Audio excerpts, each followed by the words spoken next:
हर बदलता चेहरा अपने साथ घटी घटना का आईना होता है। हर चेहरा अपने आप में एक खबर है। हर चेहरा कुछ कहता है। हम चेहरों की भाषा पढ़ना जानते हैं, समझते हैं चेहरों की हकीकत, तभी दिखाते हैं हर वो खबर जो आपके सरोकार की होती है। हम इस समय मौजूद हैं शिकोहाबाद में और यहाँ के नगर अध्यक्ष विशाल गुप्ता जी हैं, बीजेपी से हैं, और उनका यहाँ तक का सफ़र कैसा रहा, बीजेपी सरकार की क्या उपलब्धियाँ हैं, इन विषयों पर चर्चा करेंगे। गुप्ता जी, आपका परिचय क्या है और यहाँ से यहाँ तक आने का सफ़र कैसा रहा? सभी लोगों को मेरा नमस्कार। मुझे नगर अध्यक्ष का दायित्व मिले 3 साल पूर्ण हो गए जी, और भारतीय जनता पार्टी ने मुझ पर जो विश्वास जताया उसके लिए मैं उनका आभारी हूँ। और बड़ा गर्व महसूस करता हूँ कि एक ऐसी पार्टी की सेवा करता हूँ जो पार्टी राष्ट्र निर्माण के बारे में चिंतन करती है, जिसके विचारों में हमेशा भारत की तरक्की के बारे में सोचना होता है, या कहते हैं कि जिसके पास एक आइडियोलॉजी है। बाकी सारे दल बहुत गंभीरता से मैंने चिंतन किया तो सरकार बनाने में इंटरेस्टेड रहते हैं जी। हमारी सरकार बन जाए, देश पर हमारा शासन हो। भारतीय जनता पार्टी एक आइडियोलॉजी पे काम करती है। सरकार बने ना बने, हमारे प्रेरणा स्रोत जो रहे उन्होंने पद होते हुए भी अपने पद छोड़ दिए। डॉक्टर श्यामा प्रसाद मुखर्जी, पंडित दीनदयाल उपाध्याय, पूजनीय अटल बिहारी वाजपेयी, और इन लोगों के जितने भी नेता पूर्व में भी रहे या अभी भी हैं, उनका मकसद सिर्फ सरकार बनाना है, राष्ट्र चिंतन नहीं है। मुझे बड़ा फ़ख्र महसूस होता है, और मुझे ये भी फ़ख्र महसूस होता है कि मुझे योगी जी के शासन में काम करने का मौका मिला। माननीय योगी जी ने पूरे देश का बेसिक स्ट्रक्चर ही बदल दिया। सोच भी नहीं सकते थे हम वो काम हुए। यूपी बदल चुका है। अब उत्तर प्रदेश वो पुराना वाला उत्तर प्रदेश नहीं है कि जहाँ ट्रेनें स्टॉपेज पर रुकती थी तो आदमी भयभीत हो जाता था। उत्तर प्रदेश बदल दिया, बड़ा फ़ख्र महसूस होता है। बहुत अच्छा सफ़र रहा, और ईश्वर से यही प्रार्थना करता हूँ कि ये तब तक चलता रहे मेरा सफ़र जब तक देश सर्वोच्च पद पर ना पहुँच जाए। अच्छा, इससे पहले यहाँ तक के सफ़र में ऐसी कोई घटना घटी हो, आपको लगा हो कि बड़ा मुश्किल है? जब हम छोटे थे, बहुत छोटे थे जब, तब सुनने में आया कि कुछ राम भक्तों ने अयोध्या पर, एक जत्था पूरा राम भक्तों का अयोध्या पहुंचा। उनके कामों को मैं जस्टिफाई नहीं कर रहा, वो जिस भी इंटेंशन से पहुंचे। सुनने में आया कि जब जो भी सरकार यहाँ पर थी उत्तर प्रदेश में, आप भी जानते हैं मैं भी जानता हूँ, उस सरकार ने उन राम भक्तों पर इस तरह गोलियाँ चलाईं जैसे जलियांवाला बाग में अंग्रेज़ों के शासन में हुआ था। जो सामने आ रहा है गोली चलाई जा रही है। दिल दहल गया, मेरा दिल दहल गया कि आखिर हम किस तरह के देश में रह रहे हैं। चलिए आप बलपूर्वक उनको वहाँ से हटाते, मैं उसका समर्थन करता हूँ। आप लाठीचार्ज करवाते, आप जो भी करवाते, वो क्रिमिनल थे क्या? वो सारे के सारे हत्यारे थे क्या? वो आतंकवादी थे, माओवादी थे? आपने गोलियाँ चलवाई उन पर। दिल दहल गया। इस देश में इस तरह की सरकारें देश का भला नहीं कर सकती। फिर ईश्वर की कृपा से मैं बॉम्बे पढ़ने गया, तो वहाँ पूरे देश के लोग, बच्चे मेरे साथ पढ़ते थे। तो चर्चा होती थी कि भाई आप कहाँ से? कि यूपी से। अरे यूपी से? भाई वो तो बड़ा ख़तरनाक सा प्रदेश है। इस तरीके से हमें देखा जाता था जैसे कि हम तो खुद ही 302 का मुकदमा लगा हुआ है हमारे ऊपर। अरे वहाँ तो गोलियाँ चलती रहती है, वहाँ तो ये होता रहता है। बड़ा शर्म महसूस होती थी। सोचा कुछ बदलाव करना पड़ेगा, कुछ करना पड़ेगा। और जब तक भला आदमी अपने घर बैठा रहेगा, समाज में बदलाव नहीं होगा। अच्छे लोगों को केवल सोचना ही ज़रूरी नहीं है, उस सोच को करना भी बड़ा ज़रूरी है। तो उससे पहले मेरा कोई राजनीति में ऐसा सच आपने कभी इंटरेस्ट देखा भी नहीं होगा। पहले बहुत चिंतन के बाद फिर मैंने सोचा कि मुझे कुछ ना कुछ करना होगा, और ईश्वर ने आशीर्वाद दिया। ईश्वर की कृपा से सरकार भी बनी अपनी, और वो चीज़ें बदलते हुए मैं देख रहा हूँ। अब मैं बाहर जाता हूँ तो उत्तर प्रदेश को इस तरीके से नहीं देखा जाता जैसे पहले देखा जाता है। अच्छा, अपराध की बात करें, आपको क्या लगता है कि बीते वर्षों में कुछ अपराध कम हुए हैं? ये प्रश्न आप पूछ रहे हैं, यही मुझे एक बहुत बड़ा हास्य का कारण लग रहा है। आपको नहीं लगता?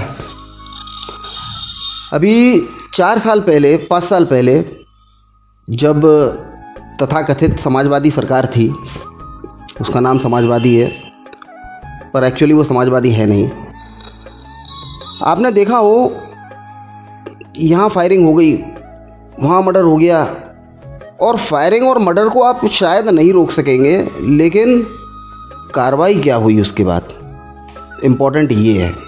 देश की आबादी, प्रदेश की आबादी 22 करोड़ से ऊपर है। मैं ये नहीं कहता कि यहाँ क्राइम ज़ीरो हो जाएगा, कभी नहीं हो सकता ऐसा, आपसी रंजिश कभी नहीं रोक पाओगे आप, लेकिन उस पर कार्रवाई क्या हुई, उस कार्रवाई के बिना पर औरों को संदेश मिलता है कि हमें भी ऐसी घटनाएं करने से बचना चाहिए। आज अगर मैं चौराहे पर किसी के थप्पड़ मारता हूँ और किसी बड़े नेता की सिफारिश पर मेरा कुछ भी नहीं होता है तो मुझे प्रोत्साहन मिलता है, मैं आगे एक और के थप्पड़ मारूंगा। लेकिन जब मुझे ये पता चलता है कि पुलिस अपनी कार्रवाई करेगी मेरे खिलाफ, मुझे 2-4 घंटे थाने बैठना पड़ेगा और जो भी कोई धाराएं हैं वो लगेंगी, तो शायद आगे मैं कभी किसी के थप्पड़ नहीं मारूंगा। वो बदलाव प्रदेश में आया, इसलिए अब शांति है, क्राइमों की संख्या भी कम हो गई। उन्हें पता है कि दंडित व्यक्ति, जो भी व्यक्ति इसका गुनहगार है, उसको सज़ा मिलेगी, सिफारिश नहीं चलेगी।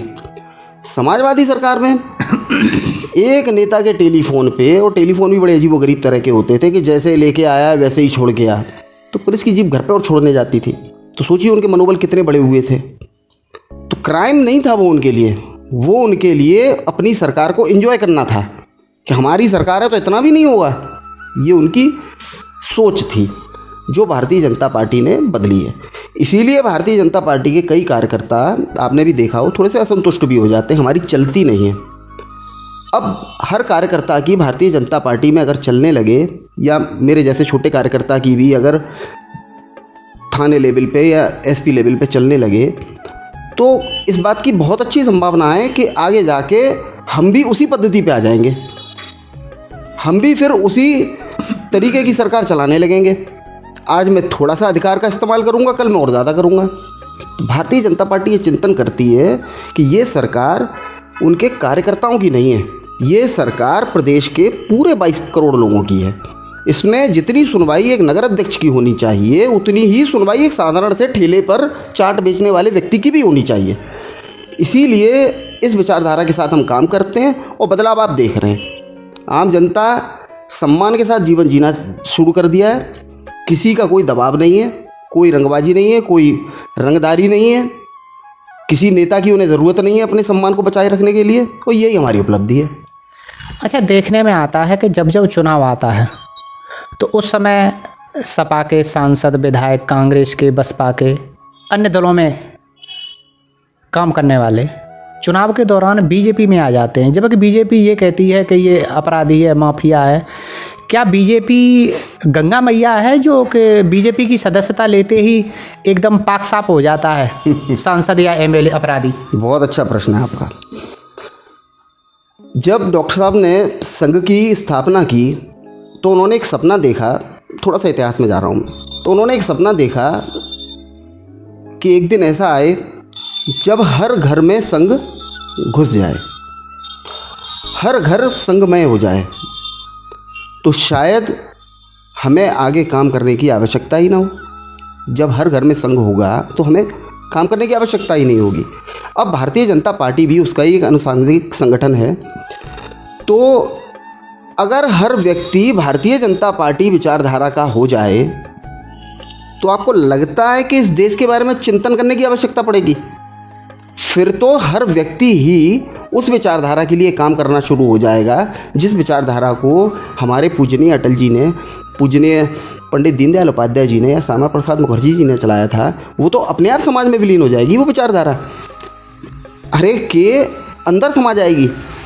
तो जो लोग भारतीय जनता पार्टी में आते हैं वो व्यक्ति जैसे भी हों, लेकिन भारतीय जनता पार्टी की संगत में रह के, ये मेरा विश्वास है कि वो भी राष्ट्र के चिंतन के बारे में सोचने लगते हैं। वो भी राष्ट्र निर्माण के बारे में सोचने लगते हैं। और आपने देखा भी हो, हम लोगों ने कई, मैं नाम नहीं लूँगा, कई ऐसे व्यक्तियों को भारतीय जनता पार्टी में स्थान दिया जो व्यक्ति समाज के रूप में, जैसे पहले शब्द इस्तेमाल किए जाते थे, बाहुबली टाइप के थे। लेकिन आपने देखा भाजपा में आने के बाद धीरे धीरे उनके अंदर संस्कारों ने जन्म लिया और उन्होंने बहुत अच्छा काम किया। समाज में उनकी एक अलग छवि प्रस्तुत हुई। तो मुझे विश्वास है कि अभी वो जैसे भी रहे हो, व्यक्ति बदलता है, संगत से व्यक्ति बदलता है। तो ये गंगा नहीं है, ये अच्छी संगत है। अच्छा, अभी त्रिस्तरीय पंचायत चुनाव हुए थे, जिला पंचायत अध्यक्ष के चुनाव हुए थे जी। उसमें स्थानीय विधायक हरिओम यादव जी, जो सिरसागंज से सपा विधायक हैं जी, उन्होंने जब जिला पंचायत के अध्यक्ष के चुनाव हुए थे उस समय बीजेपी का समर्थन किया था। क्या आने वाले 2022 के चुनाव में अगर कोई दल उन्हें टिकट नहीं देता है, यहाँ तक कि सपा से 6 साल के लिए निकाल दिया गया है, ऐसे में क्या बीजेपी कुर्बानी देगी, क्या उनका साथ देगी? आपका तो काम निकल गया, आपने तो जिला पंचायत अध्यक्ष के वोट ले लिए उनके समर्थन से, आप तो सत्ता में आ गए, गद्दी पर आसीन हो गए। क्या आने वाले 22 के चुनाव में क्या बीजेपी की तरफ से कोई पहल होगी उनका अस्तित्व बचाने के लिए? भारतीय जनता पार्टी सबसे पहले तो अपना काम नहीं निकालती। आपने कहा आपका काम तो निकल गया, भारतीय जनता पार्टी का काम तो कभी ख़त्म ही नहीं होता जी। ये यूपी का इलेक्शन जीतने के बाद क्या हमारा काम ख़त्म हो जाएगा? पहले भी तो हम इलेक्शन कहीं जीते हैं, लेकिन हम तो अपने घर नहीं बैठे, क्योंकि काम तो तब ख़त्म होगा जब भारत सर्वोच्च पद पर विश्व पटल पर बैठा होगा। तो काम तो कभी नहीं ख़त्म होने वाला।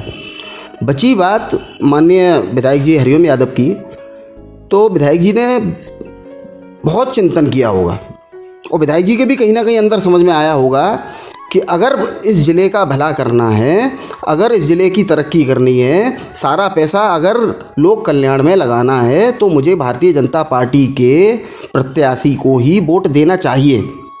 हर व्यक्ति अंदर से बहुत अच्छा होता है। गौतम बुद्ध जी ने कहा कोई व्यक्ति कभी बुरा नहीं होता। अंदर से वो जब अकेले में चिंतन करता है तो वो सत्य ही हमेशा बोलता है। लेकिन कई मजबूरियों के चलते, जैसे कि आपने नेता भी देखे होंगे, कई मंच पे आके मोदी जी को गालियां देते हैं और उनके वीडियो क्लिप जब लीक होते हैं पर्सनल वाले, तो वो बोलते हैं काम तो ठीक कर रहा है। तो अंदर से हर व्यक्ति बहुत अच्छा होता है। तो मुझे लगता है कि माननीय विधायक जी ने बहुत चिंतन किया होगा और उन्होंने फिर अंत में जाके भारतीय जनता पार्टी का समर्थन इसलिए किया जिससे कि उन्होंने ज़िले के बारे में सोचा, ज़िले की तरक्की के बारे में सोचा। अब बात आती है कि भारतीय जनता पार्टी उन्हें टिकट देगी या नहीं देगी, ये मेरे नेतृत्व का काम है। हाँ, भारतीय जनता पार्टी किसको टिकट देती है किसको नहीं देती है इससे हमें कोई फ़र्क नहीं पड़ता। हमारा प्रत्याशी तो एक ही है बस, वो कमल का फूल। कोई भी प्रत्याशी हो, इससे हमें कोई फ़र्क नहीं पड़ता। हमारा मकसद है माननीय योगी जी को फिर से मुख्यमंत्री बनाना। अच्छा, ज़िले में आपके 4 विधायक मौजूदा हैं जी, एक सपा से है, तो आपके मन में ऐसा कोई विचार आता है कि इस विधानसभा में काम कम हुआ है, इसको विधायक को ज़्यादा मेहनत करनी चाहिए थी? ये विचार तो हमारे विधायकों के मन में भी आता है। भारतीय जनता पार्टी का हर कार्यकर्ता हमेशा यही सोचता है कि काश मैंने थोड़ा सा और काम कर लिया होता। और हमारे विधायक भी तो कार्यकर्ता ही हैं। हमारा हर कार्यकर्ता यही सोचता रहता है कि मुझे थोड़ा सा और ज़्यादा काम कर लेना चाहिए था। ये कभी नहीं सोचते हम कि हमने पूरा काम कर लिया है। तो ये प्रश्न तो बनता ही नहीं है। हम अगर सारा काम संपूर्ण कभी हो सकता है क्या? कभी नहीं हो सकता। तो जब तक संपूर्ण नहीं होता तब तक तो हमें और ज़्यादा काम कर ही लेना चाहिए था। हाँ, 4 विधायक हमारे हैं, भी एक छूट गए थे और मुझे लगता है कि इस बार 5 हमारे होंगे तो और बेहतर काम होगा। अच्छा, इस समय सरकार की क्या उपलब्धियां हैं? सरकार के आप एक नुमाइंदे भी हैं, जनता के बीच 2-4 दिन में आप चुनाव के लिए जाएंगे, तो क्या उपलब्धियां लेकर जाएंगे? देखिए, मैं बताता हूँ आपको।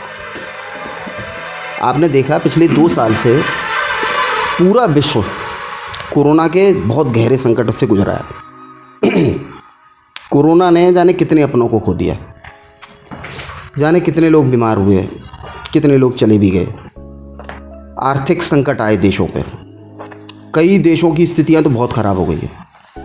सरकार को कुछ ऐसे निर्णय लेने पड़े जो जनता को कम पसंद आए, क्योंकि व्यक्ति से पहले राष्ट्र होता है। राष्ट्र को बचाने के लिए मैं ये बात समझता हूँ कि मोदी जी को कई ऐसे निर्णय भी लेने पड़े जो जनता को थोड़े से कम समझ में आए, कम अच्छे लगे, लेकिन उन्होंने देश को बचा लिया। आज हमारी अर्थव्यवस्था वहीं की वहीं खड़ी है, गिरी नहीं।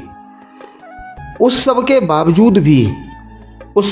बावजूद भी हमने सबको फ्री वैक्सीनेशन दिया। हमने ये महसूस किया कि गरीब व्यक्ति के पास रोज़गार नहीं रहा है अब, या ना रहने की संभावना है, हमने उसको मुफ्त भोजन दिया। जब तक मामला सामान्य नहीं हो जाएगा तब तक भारतीय जनता पार्टी सरकार उन गरीबों को भोजन देती रहेगी। पहली उपलब्धि, कोई गरीब भूखा नहीं सोएगा। दूसरी उपलब्धि, जो बेसिक राइट आदमी का होता है, आत्मसम्मान। मुझे नेतागिरी नहीं करनी, मुझे दुनिया से कोई मतलब नहीं है, मुझे समाज से भी कोई मतलब नहीं है, लेकिन कम से कम मैं आत्मसम्मान से अपना जीवन जीने का अधिकारी तो हूँ, जो पहले नहीं था। भारतीय जनता पार्टी सरकार ने सबको वो आत्मबल दिया, वो विश्वास दिलाया कि आपका सम्मान भी बरकरार सुरक्षित रखा जाएगा, जो पहले नहीं था। चंद नेताओं के हाथ में था आपका आत्मसम्मान। वो आपको कभी भी बुलाकर आपकी बेइज्जती करते थे, कुछ भी करते थे, जो भी आपकी एक्टिविटी आपके साथ करना चाहते थे, ऊपर से हाथ रखे हुए थे और ब्लाइंड सपोर्टर थे। क्योंकि आत्मसम्मान, और मुझे लगता है कि एक व्यक्ति के लिए आत्मसम्मान से बढ़ के कुछ नहीं होता। बिजली चुनिंदा नेताओं के यहाँ फ्री चलती थी, बाकी लोगों के साथ तो जो होता था वो होता था। अब आपने ये चीज़ें नहीं देखी होंगी, जो है सबके लिए है। सारे के सारे संस्थानों पर हमारे हर एक नागरिक का बराबर अधिकार है। सबसे बड़ी उपलब्धि तो यही है कि हमने सारे के सारे नागरिकों को एक बराबर कर दिया। अब एक छोटी सी और बात बताता हूँ आपको। भारतीय जनता पार्टी पर कुछ अज्ञानी लोग ये आरोप लगाते हैं, मैंने कहा कुछ अज्ञानी लोग, कि हम लोग मुसलमानों के विरोधी हैं। मैं आपको डेटा दिखा सकता हूँ और आप मेरी बात पर यकीन ना माने, आप सरकारी डेटा देखें। मकान दिए गए, मुसलमानों की आबादी उत्तर प्रदेश में 18% है, 40% आवास मुसलमान लोगों को दिए गए। आप मुझे ये बताइए, अगर हम मुसलमान विरोधी होते तो क्या जितनी उनकी आबादी है उससे भी 2.5 गुना आवास केवल उनको दिए गए? क्या ये सरकार नहीं तो दिए? ये एक गलत आरोप लगाया जाता है। अब तक क्या होता रहा, मुसलमानों को बेवकूफ़ बनाकर, क्योंकि थोड़ा सा शिक्षा का अभाव तो उनमें है, ये बात नकारी नहीं जा सकती, तो उनको गुमराह कर उनको अपने विचित्र सरिया की बातें बता कर उनको वहीं उलझाए रखा गया। बेसिक मूलभूत उनको जो ज़रूरतें हैं उसके बारे में उनका कोई ध्यान नहीं दिया गया। कभी कोई प्रयास भी नहीं किया गया। उज्ज्वला योजना में या जितनी भी योजनाएं सरकार की आई, क्या हमने जाति धर्म देखकर उन योजनाओं को दिया? तो हर नागरिक को बराबर अधिकार है, भले ही वो हमें वोट दे या ना दे। हम राजनीति वोटों की नहीं करते, हम देश की तरक्की चाहते हैं, अपने वोटरों की नहीं। सबसे बड़ी उपलब्धि भारतीय जनता पार्टी की सरकार की मेरे ख्याल से यही है। अच्छा, आप चुनाव में जाएंगे तो मुख्यमंत्री का चेहरा कौन होगा? योगी आदित्यनाथ होंगे या कोई बदला जाएगा? देखिए, मुख्यमंत्री का चेहरा योगी आदित्यनाथ ही होंगे। बाबा के हाथ में उत्तर प्रदेश पूरी तरह सुरक्षित है, तरक्की कर रहा है, बाहर के इन्वेस्टमेंट आ रहे हैं, और मुझे फ़क्र है कि मेरे मुख्यमंत्री योगी आदित्यनाथ हैं, और मेरा विश्वास है योगी आदित्यनाथ जी के ही चेहरे पर चुनाव लड़ा जाएगा और प्रचंड बहुमत से जीता भी जाएगा। अच्छा, इस समय अखिलेश अधिकांश मंचों से ये कहते हैं कि हमने रंग बिरंगा गुलदस्ता बना लिया है, यानी कि दर्जनों पार्टियों का एक जनसमूह इकट्ठा हो गया है। हैदराबाद से ओवैसी भी आ चुके हैं यूपी में। क्या इनका एक जगह इकट्ठा होना आपके लिए कोई गलत संकेत है क्या? उनके लिए गलत संकेत है। आपको ध्यान हो, लोकसभा चुनाव में एक गठबंधन बना, और मेरे ख्याल से हिंदुस्तान का सबसे बड़ा गठबंधन था वो समाजवादी पार्टी और बहुजन समाजवादी पार्टी का।